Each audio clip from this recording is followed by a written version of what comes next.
Hello and welcome to The Well. I'm your host, Dr. Brendan Arm, Doctor of Acupuncture and Oriental Medicine, Chinese medicine herbalist, and founder director of Lotus Integrative Medicine in Santa Monica, California.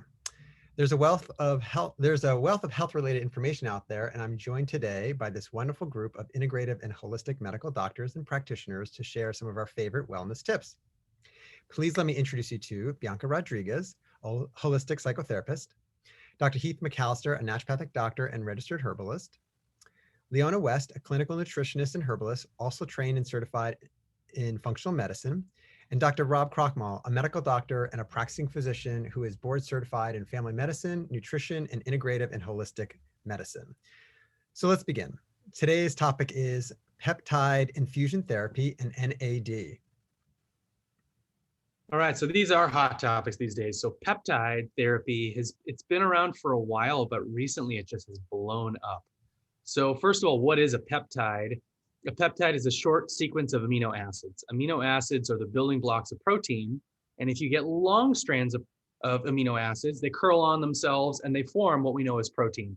But if you take short amino acid chains, and it's like, I think lower than 44 amino acids in a chain, it's considered a peptide. So recently, and in the last 10 or 20 years, we've found that there are a lot of really important biologic peptides that have very strong effects in the body, almost like hormonal effects. There's a whole wide range of these different peptides. Some of the more popular ones are ones that help improve the output of growth hormone in the body. And we all know the benefits of growth hormone are a multitude, from everything from building lean muscle mass to weight loss to getting better sleep and faster recovery. Lots of things that are really, valuable, which is why people have often kind of tried to get growth hormone itself and inject growth hormone. Well, instead of doing that, you can take these different peptides like CJC 1295 or, ipamorelin, and they stimulate a release of your own growth hormone from your pituitary gland. So that's like a big category of peptides, is the growth hormone peptides. And then there's the recovery peptides, one called BPC 157, body protective complex, that's normally found in gastric juice. Well, you can take it, concentrate it, and either infuse it or inject it into a muscle and have incredible healing properties for tendons, ligaments, all kinds of things. So peptides are blowing up because they really have strong, immediate effects. I've tried peptides myself and found, especially for working out, like you really do gain lean muscle mass with the growth hormone peptides. And if you have tendon inflammation or sprain and you take the BPC 157 as an injection, it really speeds your recovery. So that's why these things are hot topics. Now, they're not super regulated by the FDA yet. There are only a few pharmacies that are kind of allowed to make them, and the FDA likes to crack down on them from time to time. So there's a huge black market for these things, but it's a big topic. If people are into biohacking, they absolutely know about peptides. So if you guys have any feedback or anything to add on, that's a big topic. Is the fact that your hair looks so fabulous have anything to do with peptides? Like a biotin peptide, like what kind of, yeah. Lyle agrees. Yeah, so it's a big topic. I don't know if Rob, do you run into peptides in your practice at all? Are people using them? Yes, yeah, and what I would add to it is the way I think about it, and that was a great introduction to, by the way. One way to think about it is that the body has actual growth hormone, as you were talking about as an example, and then it's got the precursor or something that actually stimulates growth hormone. So you're doing it in a more gentle way when you're doing it with peptides. So peptides are kind of like we're only at the tip of the iceberg with peptides in terms of what we know about. But the way I think about it is just when the body can be a little bit off balance, whether it needs a little bit more healing, as you said, or whether there's something going on digestively, or maybe the immune system is off, maybe the immune system is being a little too inflammatory. You can use a peptide that could perhaps shift the balance of the immune system. And it's something where, the body has an infinite intelligence, but sometimes it gets kind of caught up in these certain energetic patterns. And, it's kind of mind blowing, but, the addition of, like you said, a peptide, which is infinitesimally small compared to the human body, that can have that effect of just shifting your energy and helping you create some momentum for healing is an amazing tool if we use it in the right way. And as we learn more and more about it, I'm sure it become more powerful and available. Yeah, I don't really know too much from a Chinese perspective. I mean, where would you learn more about this, or what kind of practitioner would you tend to seek out to get this, to find out more or get this type of therapy? Yeah, there are courses on this. I have taken a course from there's like an age management group. There's several courses now. There's a guy named Dr. Seeds that has kind of positioned himself as the expert in peptides. A lot of internet internet classes that you can take at this point, continuing education. Really, the practitioner has to be specifically trained in it. There's nobody who's like coming off the line already prepped and ready to give peptides. It's too new. So you're really finding it in these other kind of seminars and things. An MD, an integrative MD, a naturopathic doctor, they've at least heard of peptides. Whether or not they use them or not, you'd have to specifically see it on their website. But do you do it in your clinic? We do peptides in our clinic. Yeah, we dispense them for at-home use. We also have ones in office like BPC 157. We have, kind of Dr. Rob was alluding to the thymosin peptides, thymosin beta 4 and thymosin alpha 1. Those are, peptides from the thymus gland, which is a gland right under your sternum that helps educate your immune cells. And if you give some of these thymus gland peptides, they can, again, re-educate your immune cells so they're not hyperactive. You can also give them in joint injections, and they stimulate tissue healing in joints. So we have some in-office peptides that we use, and then we also dispense them for people to administer at home. Most of the peptides, just so everyone's aware, need to be injected. It needs to get through the skin. If you take them orally, they're usually not bioavailable, with the exception of one or two. Well, what I like about it, which gets me thinking, is, I don't know if this is a term, but it's like a term maybe I'm coining, which is kind of like precursor therapy, which I like the idea that in biohacking and anti-aging that we're moving away from kind of like end line hormones and end line replacement, instead going back and getting more of these kind of precursors, because I think that that's where, we're kind of working more in harmony with the innate intelligence of the body when we're working with precursors, instead of just growth hormone and all these kind of like end hormone replacements. So I'm excited about that, because I think that just in the way that small amounts of nutrients in certain herbs that work with stimulating precursor activity, I think that's a much more kind of intuitive and more integrative approach of working with the body, instead of just like slapping on hormones. It's supportive, just like the same way you can give someone 5-HTP and it helps their body produce its own serotonin, rather than, preserving within a drug-like way your serotonin after the fact. Right. Mm-hmm. Well, that transitions. What about NAD? Because, I've heard of, we're talking a lot about the peptide, but I haven't heard you guys use that word yet too much. What's your thoughts on? Sure. Yeah, so NAD is also something we do in our clinic.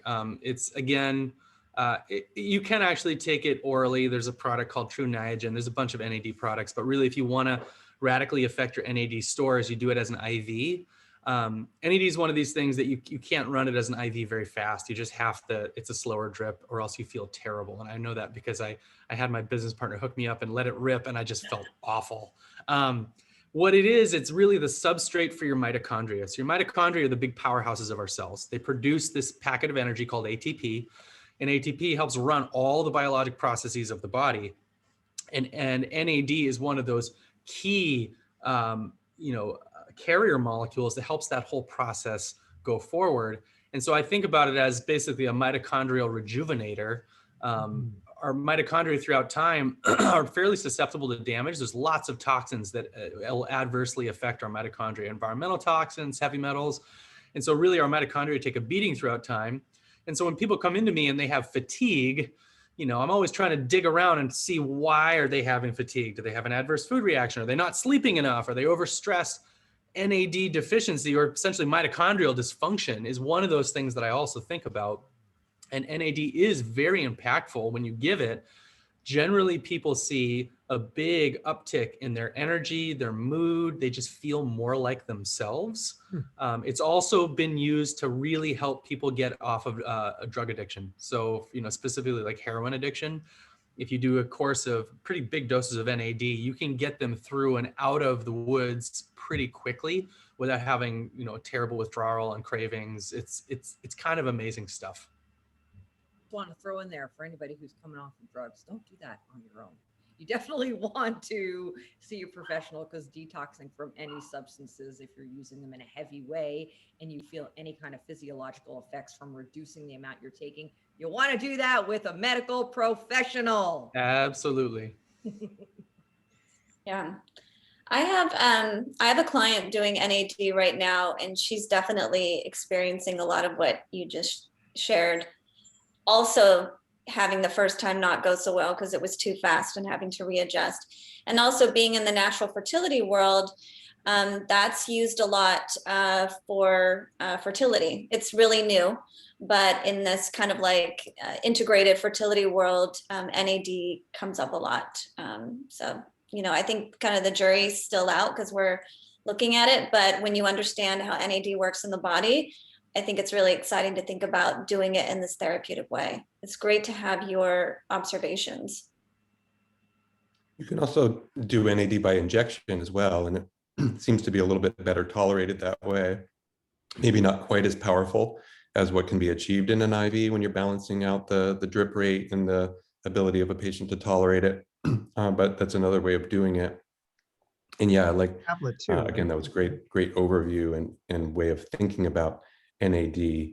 What I would add to that is, again, as you're saying, when you're digging around and finding the root causes of someone's fatigue, and you're eliminating maybe some of the things like food allergies or sleep issues or other things that have led to the mitochondria just being burdened with toxic buildup and inefficiencies. Think about it like jump-starting your engine or clearing your engine out. And so it is something that you don't necessarily have to keep doing over and over again, but you end up in this energetic state where the lights are just kind of dim, and then NAD kind of blows it out of the water, but allows you that it actually cleans out your engines at the same time, so that then you can carry on from there on your own. It sounds a bit like liposomal glutathione. Like, how would you guys say they're a bit different? Oh, they're completely different. Liposomal glutathione. So glutathione it's a tripeptide. So three peptides or three amino acids stuck together. And it is the principal antioxidant of the body. So antioxidants repair tissue. They are involved in detoxification. They're involved in quenching free radical damage. So basically the effects of aging or oxidative stress, which is, all kinds of, it's a kind of blanket term for all kinds of things that are toxic for your tissues. Glutathione is the number one thing that kind of helps that issue. So similarly, I guess the only crossover or similar way to think about them is that your glutathione is also recycled in the body, just like NAD gets recycled. Like you can give an amount of it and then you can reuse that over time. And over time it will go down, but you can recycle it. So NAD is the same way and glutathione is the same way. And glutathione is similar in the sense that it's not very orally bioavailable. That's why you have to have liposomal forms of the glutathione to make it so that your body's always pre-programmed to chop everything up that you eat into elementary particles, and then you absorb them into your bloodstream. The possibility of reassembling that and back into glutathione on the other side is pretty slim unless you do specialized forms like liposomal forms. Well, we're gonna have to talk more about that, definitely. And I just want to get a vague idea. So if somebody's doing NAD treatment with whatever injections or intravenously, like what does that look like? Is that like you're going in every day, once a week? Because you can't do it yourself. You got to go probably do it somewhere, right? Yeah, that's a good question. So it depends on what you're doing it for. Like if you're doing it for drug detox, you might do, some pretty big long drips for several days in a row. So stacked back to back. If you're doing it for health optimization, for improved energy, there's no rule on it. I mean, typically we start lower. We'll start at say 250 milligrams and drip that for 2 hours and see how you feel with it. And really what we're looking for, when we suggest it to people, I want them to have a I want them to see an effect from it. If they don't see an effect from it, or they, I don't want them to spend their money on it. If they feel like they had an improvement, if they feel like they're sharper, their memory's better, then we're like, wow, this is probably making an effect because you were low. Let's do maybe a higher dose next time, a 500 milligram, and drip that over 3 or 4 hours, and so forth. With the at-home injections, you can do anything from 50 milligrams to 200 milligrams subcutaneously, so you can administer it yourself. Just know that if you do a high dose up front, like I've done before, you'll get like heart palpitations and you'll feel really anxious. And once it's in, there's nothing you can do but ride it out. Oh man, it's like an acid trip. Just kidding. Well, that's all the time we have today. If you have a topic you'd like to learn more about, let us know with a comment on social media. And also don't forget to subscribe to our The Well YouTube channel. Thank you for joining us, and please join us next time for more wellness tips. Remember, regardless of where we are, our resources in The Well are limitless.